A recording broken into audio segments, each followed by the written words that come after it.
Bonsoir Nicolas Dupont-Aignan, Bonsoir. président de Debout la France. Cette question, faut-il que la France rapatrie, on estime qu'ils sont 150 enfants de djihadistes français qui étaient en Syrie, qui ont été capturés, qui sont désormais détenus dans les zones contrôlées par les Kurdes. 150 enfants qui ont moins de 6 ans, ils sont actuellement emprisonnés avec leur mère. Si les mères acceptent de s'en séparer, puisqu'elles resteraient emprisonnées sur place, la France doit-elle accueillir ces enfants qui sont français, qui ont moins de 6 ans, qui n'ont connu que la guerre ? C'est une question difficile, j'ai pas la réponse, voyez, vous me la posez comme ça. En tout cas, j'aimerais qu'on se préoccupe peut-être aussi des enfants des victimes du Bataclan, des victimes des djihadistes, qu'on arrête toujours... Ils sont pris en charge, pris en charge, oui. Qu'on arrête toujours de poser des questions existentielles. Je pense que il ne faut pas les séparer de leur mère, parce que je vois pas l'intérêt de séparer ces enfants de leur mère. Donc on les laisse en prison. Et je pense que leurs parents ont fait un choix. Ils ont fait ce choix-là, et je ne vois pas pourquoi la France devrait en permanence se repentir de tout et s'apitoyer sur tout, même si c'est sans doute tragique et douloureux. Voilà. Alors il y a la rédemption, bien sûr, mais est-ce qu'il n'y a pas d'autres priorités pour notre pays ? Il y a des violences, en tout cas, effectivement. Vous parlez peut-être de ces violences dont on parlait en début d'émission, des violences entre jeunes en banlieue parisienne. C'est à ça que vous faites référence ? Et je pense à tous les problèmes du pays qui ne sont pas réglés. Je pense à la misère qu'il y a dans notre pays. Je pense à cette violence insoutenable où d'un gamin de 13 ans, un autre de 16 aujourd'hui, meurt dans notre pays. Voilà. Et j'aimerais que les gouvernements agissent, sachant qu'il y a des solutions. Car encore une fois, pour un homme politique, c'est très facile de critiquer. Mais ce qui compte, c'est qu'est-ce qu'on propose. Et je propose depuis des années des mesures. J'ai été élu de banlieue. Je suis député d'une zone de banlieue. Je sais ce qu'il faut faire. Et on ne le fait pas. Alors qu'est-ce qu'il faut faire ? Mais il faut rétablir l'échelle des sanctions. Je vais vous donner un exemple très précis. J'ai un jeune dans un des quartiers de ma circonscription qui en est à sa 23e attaque contre les forces de police. Il a jeté une pierre, il a failli tuer un policier, il a été libéré parce qu'il a moins de 15 ans. L'ordonnance des mineurs de 45 n'est plus du tout, de 1945, n'est plus du tout adaptée aux circonstances. J'ai été voir comment ça se passe en Angleterre. En Angleterre, même pour un vol de portable, vous avez un procès. Le jeune est mis en prison, mais pas une prison à la française, un centre éducatif, 8 jours, 8 jours, c'est tout. Mais où on lui réapprend l'échelle des sanctions, des valeurs, des repères. Nous sommes un pays qui n'applique plus aucune sanction contre sa jeunesse depuis des années. Il y a des mineurs emprisonnés. Il y a un certain nombre de milliers de mineurs emprisonnés dans notre pays. Mais mal emprisonnés, si je puis dire. Parce qu'ils sont emprisonnés après le 55e délit. Ils n'ont aucune représentation de ce qui se fait ou de ce qui ne se fait pas. Et il faudra parler aussi de l'affaire des familles. J'ai mis en place dans ma ville, il y a 10 ans, un système de sanction des familles. Quand il y a un bien public qui était dégradé, je supprimais les aides sociales facultatives à la famille. Oh, qu'est-ce que j'ai entendu ? Eh bien, un jour, j'ai une mère de famille qui est venue me remercier et qui m'a dit, grâce à votre sanction, mon fils a pris conscience de quelque chose parce que sa famille a été pénalisée. Et aujourd'hui, d'ailleurs, il réussit et il en est sorti. Donc, je crois que le devoir des adultes, c'est à un moment de rétablir une échelle des sanctions. Donc, parce qu'on ne peut pas continuer comme ça. Sanction, répression. Il y a beaucoup de prévention, il n'y a jamais de répression. Et s'il n'y a pas de répression, eh bien, ces jeunes continuent jusqu'à la limite. Et tant qu'ils n'auront pas une limite, ils continueront. Et ils continueront sur une échelle beaucoup plus grave. Et on en est arrivé à ces bastonnades qui aboutissent à la mort des jeunes. Il faut bien voir l'échelle de la violence dans nos banlieues. C'est terrible ce qui se passe. Il y a beaucoup intramuros, hein. Oui, mais ça sera partout, puisqu'il n'y a jamais de sanctions. Est-ce que vous pensez que c'est un phénomène, nouveau, ces violences extrêmes que Laurence décrivait il y a une seconde, est-ce que c'est nouveau, ça a quelques années, ou est-ce qu'au fond on a toujours connu ça ? Je pense que cela s'aggrave parce que la masse des jeunes qui pensent qu'ils peuvent tout faire s'est accrue.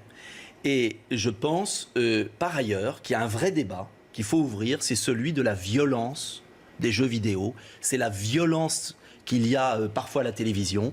Le système de représentation de ces jeunes est toujours celui de la violence. Et ajouter à cela des familles qui ne jouent pas leur rôle éducatif, une société qui n'établit pas les sanctions, eh bien vous avez le drame que vivent les enseignants, que vivent les infirmières, que vivent les pompiers, tous les jours. Et l'État, vraiment, l'État a démissionné. Et c'est ça qui est insupportable pour moi. Il y a un dossier important aujourd'hui qui concerne le pouvoir d'achat et le prix de l'énergie et notamment des carburants. La hausse des prix du carburant, de plus en plus lourde sur le diesel, pour permettre la transition énergétique. C'est ce que nous dit le Premier ministre Édouard Philippe. Il dit voilà, il faut que nous puissions arriver à cette transition énergétique. Donc c'est normal que nous taxions plus le diesel. C'est un raisonnement que vous comprenez, que vous acceptez? Ce que je ne supporte pas, c'est que le Premier ministre et le gouvernement mentent aux Français. Ce sont des hypocrites, ce sont des menteurs. Et Madame Royal l'a très bien dit. J'ai amené les chiffres et j'ai regardé attentivement. Il a augmenté la taxe sur le diesel, mais il a aussi augmenté la taxe sur l'essence. Et si le gouvernement était honnête, il aurait baissé la taxe sur l'essence et augmenté moins la taxe sur le diesel. En fait, le gouvernement a pris 3 milliards dans la poche des Français début 2018, va en reprendre 3 milliards début 2019 supplémentaires, et ainsi de suite jusqu'en 2022. Ils sont devenus complètement fous. Parce que les gens qui prennent ces décisions, ce sont des personnes qui sont dans les cabinets ministériels, qui n'ont pas de voiture, qui n'ont pas besoin de voiture pour aller travailler comme un artisan, comme une mère de famille, comme un travailleur qui a besoin de sa voiture. Et ce qui est scandaleux, et c'est là où le cri de colère de Mme Royal était justifié, je ne suis pas de mon bord, mais je suis d'accord avec elle. Ce qui est scandaleux, c'est que tout ça, c'est fait au nom de l'écologie. Mais la prime, parce que j'ai étudié le dossier, la prime à la conversion, 280 000 voitures, on est d'accord. oui, 280 000 voitures en 2018. Tout le monde dit bravo. Vous savez combien il y a de moteurs diesel en France? 25 millions.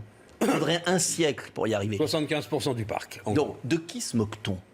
Donc, moi, je propose des mesures. J'ai proposé un plan, convergence taxe diesel-essence, ce qui ferait une baisse de 10 centimes de l'essence. Alors là, ça serait incitatif. Et puis, une prime à la conversion qui serait financée par un certain nombre de taxes, notamment de taxes carbone à l'entrée du pays, face à des produits qui sont fabriqués avec la pollution. Et notamment, je préférerais que cette prime à la conversion soit pour les voitures fabriquées en France. Et là, vous auriez un enchaînement positif pour favoriser l'écologie, mais pas le racket fiscal. La France au cœur de l'Europe. On a vu cette séquence il y a quelques instants d'un député européen italien qui mettait sa chaussure sur un document émanant d'un commissaire européen. L'Italie s'est fait retoquer son budget. Elle vous choque, cette image? Ou est-ce que vous dites bravo, il a eu raison de faire cet acte symbolique? Vous savez, quand pendant des années, vous avez des gens non élus, qui ne sont pas élus, qui d'ailleurs n'ont pas les comptes certifiés par la Cour des comptes européenne, parce que les comptes de l'Union européenne ne sont pas certifiés, qui imposent des mesures totalement stupides à des pays, que ces pays élisent des gouvernements démocratiques, qui de surcroît font un budget qui respecte les clous de Maastricht, contrairement à ce que dit Bruxelles, et que sous prétexte que ce n'est pas le gouvernement que Bruxelles veut, on retoque le budget, c'est scandaleux. Et je me réjouis qu'enfin il y ait des hommes politiques italiens qui disent maintenant ça suffit. Et l'enjeu des prochaines élections européennes, ce sera de savoir si on est dans un système démocratique, si ce sont les peuples qui décident avec leur gouvernement élu, ou si ce sont des technocrates non élus qui conduisent l'Europe à la faillite. Parce que ce qu'a fait M. Moscovici, qui a été entre nous le pire ministre des Finances en France, c'est un scandale absolu. Donc c'est M. Moscovici qui a piétiné le peuple italien pendant des années. Donc vous pourriez faire la même chose, vous, avec une chaussure? Mais c'est pas mon style. Voilà, chacun son style. Mais c'est tout à fait symbolique de ce que ressentent les Italiens. Et vous ne pouvez pas construire l'Europe sur l'humiliation des peuples. Vous ne pouvez pas. Et ça ne peut pas marcher.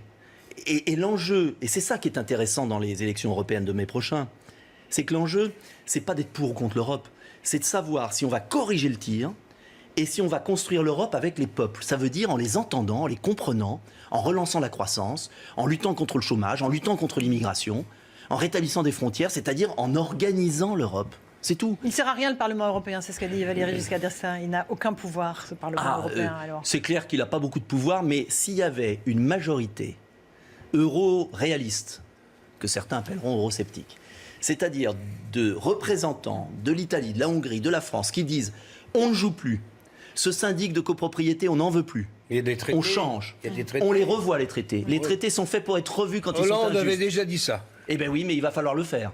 Parce qu'on ne va pas laisser l'Europe détruite par des inconscients qui plongent les peuples dans la misère et qui après s'étonnent de voir des mouvements naître.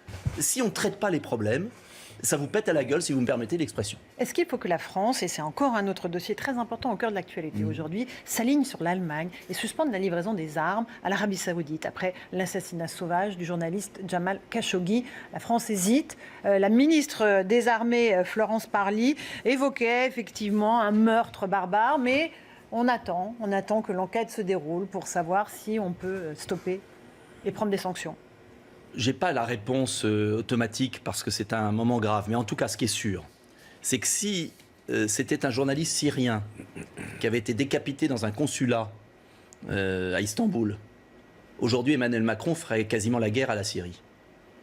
Donc, ce qui est insupportable dans la situation, ce que tous les Français ont compris, c'est que ça fait des années que la classe politique française est à genoux devant l'Arabie Saoudite et le Qatar parce qu'il y a du pétrole, et mène une politique injuste en Syrie ou en Libye ou ailleurs. Et donc moi, ce que je demande simplement, c'est qu'on évite le deux poids, deux mesures. Et je pense que, en tout cas, la France s'honorerait à dire là, stop, on remet à plat les choses. Parce que c'est pas simplement le journaliste. Ce qui est quand même terrible entre nous, c'est qu'il a fallu ce meurtre abominable pour qu'on parle à nouveau du Yémen.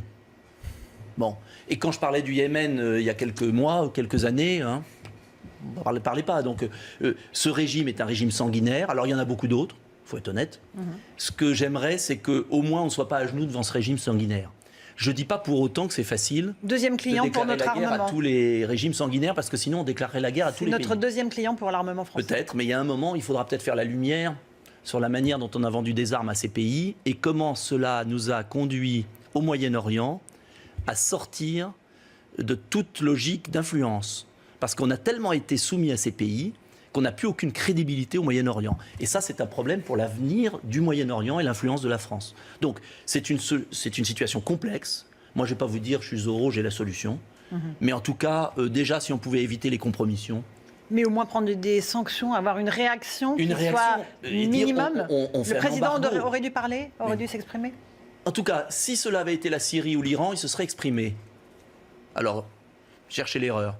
Vous souhaitez qu'il s'exprime, le président de la République, dans les prochains jours pour nous parler de sa politique, de la cohérence des réformes engagées? Vous savez, j'aimerais que peut-être qu'il réponde à des journalistes un jour, parce que je ne suis pas suspect de ne pas critiquer parfois la presse, mais pour moi, il n'y a pas les journalistes et les hommes politiques.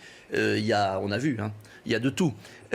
Mais je pense qu'un président de la République qui est bunkérisé, qui a fait une allocution crépusculaire, pour des raisons techniques sans doute, mais est tout à fait symbolique d'un président qui, 1 an et demi après son élection, ne sait plus affronter l'opinion. Et moi, j'aimerais qu'il se remette en cause pour l'intérêt du pays. Est-ce que c'est bien ce qu'on fait sur l'essence, sur les retraités? Est-ce qu'on ne peut pas faire autrement? Et le rôle d'un opposant, c'est pas simplement de critiquer, c'est de dire il y a d'autres solutions. Et je pense que le président de la République s'honorerait, vis-à-vis des Français, à écouter un peu plus, à échanger, à répondre aux questions et à renouer un vrai lien avec le peuple français. Parce que là, il est dans une logique de repli et presque d'entêtement malsain à imposer une politique dont les Français ne veulent plus. Merci beaucoup Nicolas Dupont-Aignan d'être venu ce soir dans Punchline sur CNews.